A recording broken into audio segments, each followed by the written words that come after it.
Bonjour. Je me permets de vous présenter l'outil suivant que vous voyez en plein écran là, parce qu'il fait partie de mes aventures depuis que j'ai quitté le Maroc. J'ai fait une première partie qui s'appelle Petit Juif marocain. Petit Juif marocain. Vous trouvez la première partie.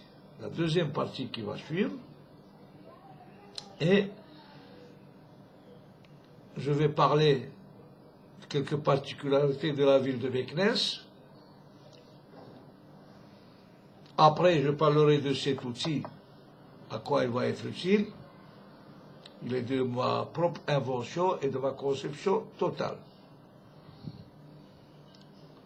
Il a une utilité tout à fait particulière et il a un coût, bien sûr, puisqu'il m'a demandé beaucoup de temps de travail et beaucoup de gens, beaucoup d'entreprises ont travaillé dedans. Donc j'ai laissé mon affaire de petit juif marocain dans la première partie, où j'ai parlé de mes souvenirs d'enfance et comment je vivais moi à Meknès, ma ville natale.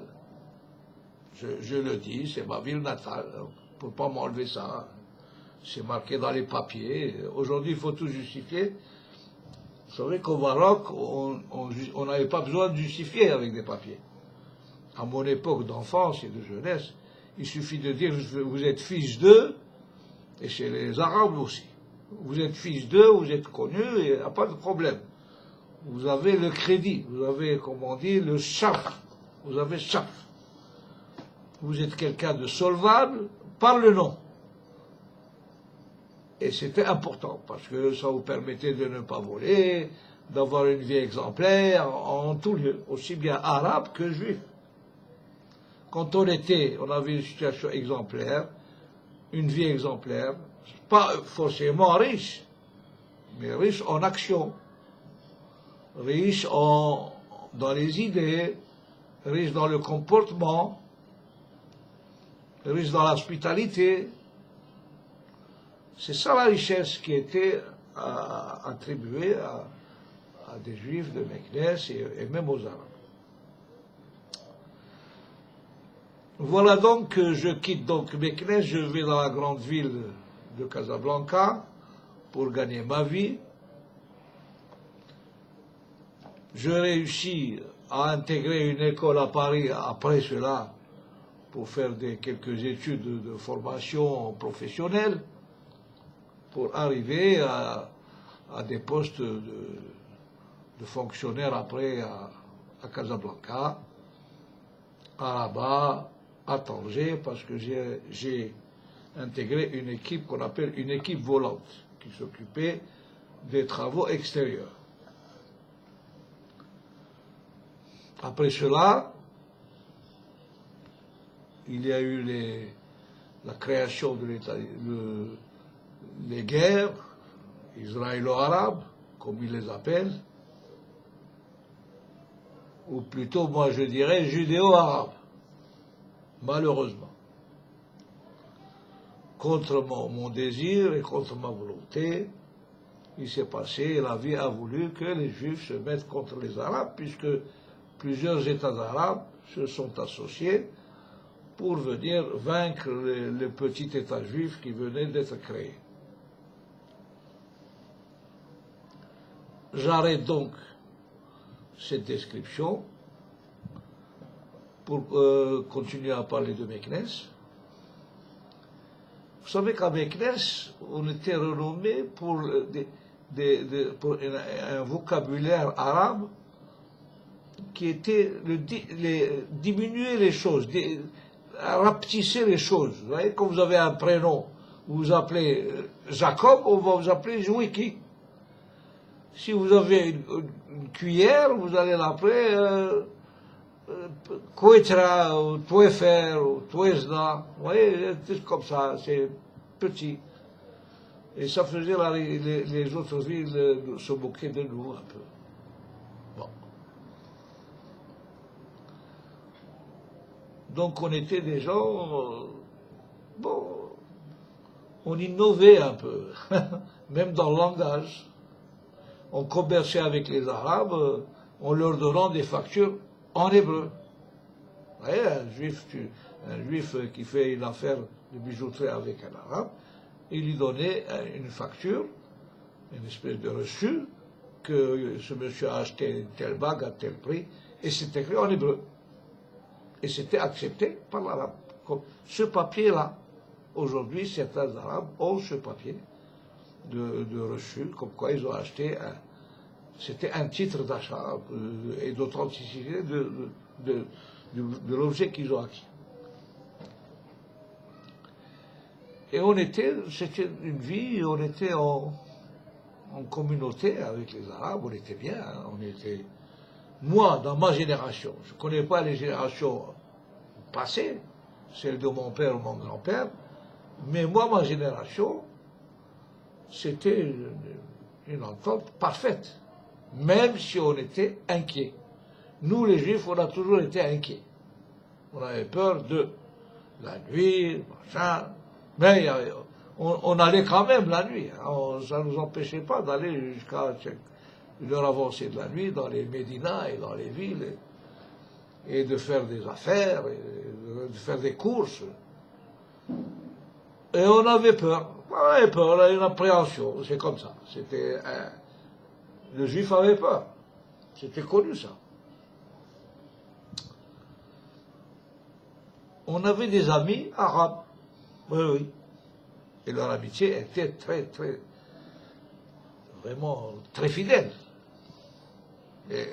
Et ce qui est extraordinaire, il n'y a pas que les riches qui avaient des amis juifs. Il y avait des pauvres aussi qui avaient des amis.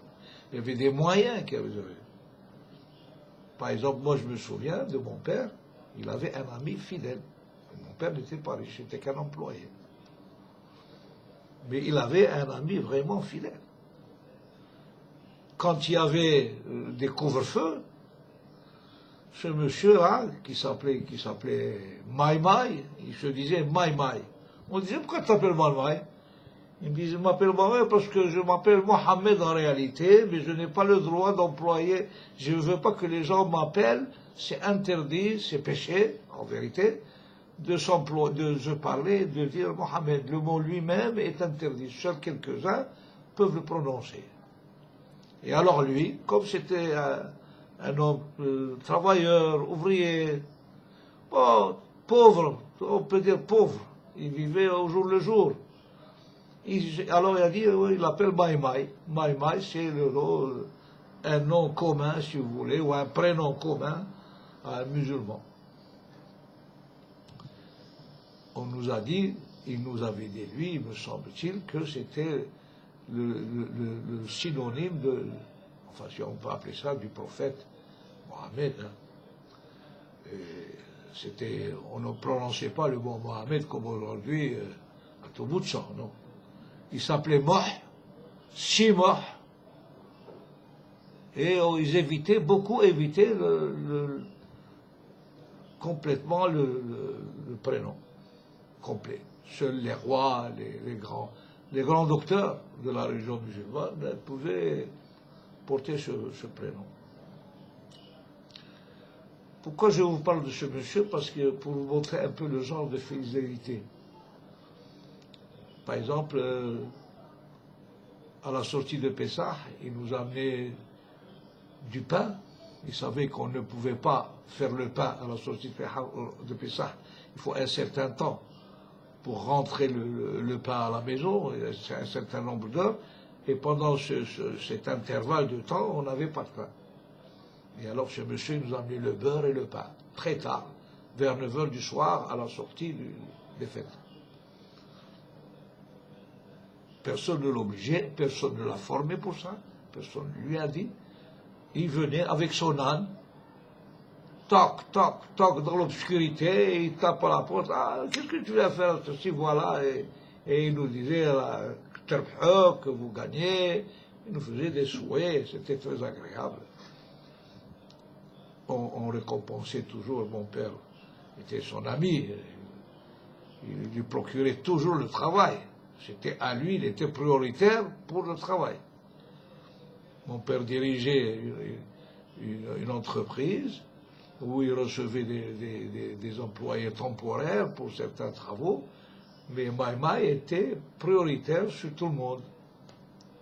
Parce que d'abord il était un peu âgé, c'est-à-dire une quarantaine d'années, vous vous rendez compte, c'était âgé. Et il avait eu un accident grave dans son pied, et donc il boitait, il avait été, bon, ça a été réparé comme ça a pu être à l'époque, son pied, et malgré tout, il était quelqu'un de très costaud et de très, on peut dire, il avait une intelligence dans le travail. Ce qui compensait avec la force. Il n'avait pas besoin de force, il utilisait la façon de faire, comment se tenir, comment prendre quelque chose. C'était un savoir-faire. Parce qu'on ne porte pas des 100 kilos sur le dos en se mettant brutalement. Il y a certaines façons. Comment les points d'appui, l'équilibre et tout ça. Mais il avait ça, lui, inné en lui, et peut-être parce qu'il a travaillé beaucoup d'années là-dedans.